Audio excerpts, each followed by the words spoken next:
Richard, welcome to Tech at Work. Thank you, Natascha. Now, we live in a rapidly urbanizing world, and we've seen an increase in population numbers. Statistically, we're about to reach 9.2 billion people by 2050, 2 billion of which will be living in the African continent.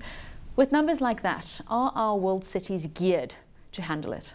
That's exactly what's occurring today. World cities are acknowledging several things. First of all, as you alluded to, there's a significant influx of people into the city. That's probably historic. It seems to be exponentially increasing now. So there are statistics abound: 2/3 of the world's population by 2023, quarters by 2025. It doesn't matter. People are moving to the city for opportunity, for access to resources, and cities are responding. Now, cities are responding in several ways because, yeah, there are some cases where the infrastructure is aged. There are some cases where cities aren't prepared. And so there are many things occurring, and that's what we're excited about here at IBM, working with a project called Smarter Cities, is to help cities prepare for this, or to improve, or in some cases to, some parts of the world, actually build new. Now, Richard, you are part of the team who spearheads the Smarter Cities concept at IBM. You've done some great work in cities like New York, Rio de Janeiro, Shanghai.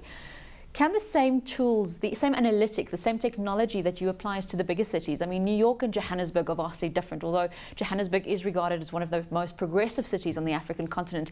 Can those same technology tools utilize and help both of them? They absolutely can. And Natascha, it's interesting you mentioned that. Just this month, we are opening client centers here in Africa, in Kenya, in Johannesburg, here in South Africa, to apply the same technologies and the same capabilities and skills and resources to help cities and other constituents use the very same technologies, and with new capabilities. And people talk about cloud computing, and we don't have to go into that, but the ability to deliver capabilities from anywhere to anywhere exists now. So yes, everybody can participate. Let's talk about some practical examples. You also work in emerging markets, and we know there's a vast difference at this stage between the developed and developing nations. The African continent is in the developing sphere.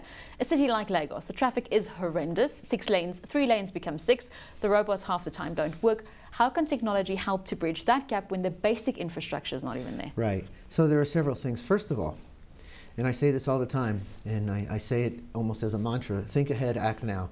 So when you look at some cities, or other problems, but in our case, cities around the world, and it's cities everywhere, have some enormous problems. And the best leaders are acknowledging that there's some fantastic things that can be done, there's some significant challenges to be addressed, but the best thing is, in some strategic context, do something.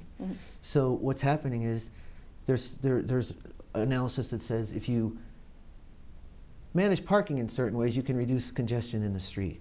And if you utilize technology, they call it M2M technology, machine-to-machine technology, it's a buzz. Nonetheless, the machines can talk to each other, and they can coordinate and make better decisions. And then the analytics that gets put behind it can feed traffic patterns and make cities less congested by routing traffic certain times of day to certain places in certain ways. To be aware that there's a fire and the intersection's closed, or the public transport is down. And all of that integrated together is where this is headed. So it's a journey, but the best cities are actually starting and doing some things. Exciting. And it's I'm sorry, just the last point, specific to Africa.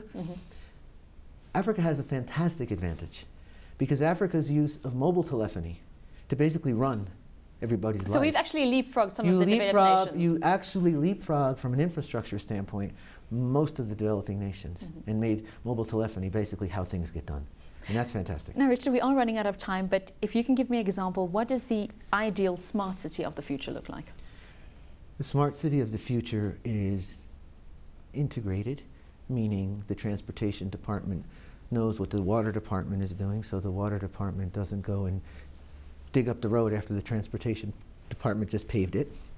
The smarter city is very much considering congestion, considering the ability to deliver potable water, to keep people safe during times, using predictive technology of flooding, to manage crime in keen ways, to have an integrated approach so that the departments are sharing all this information that exists that nobody knows how to get at.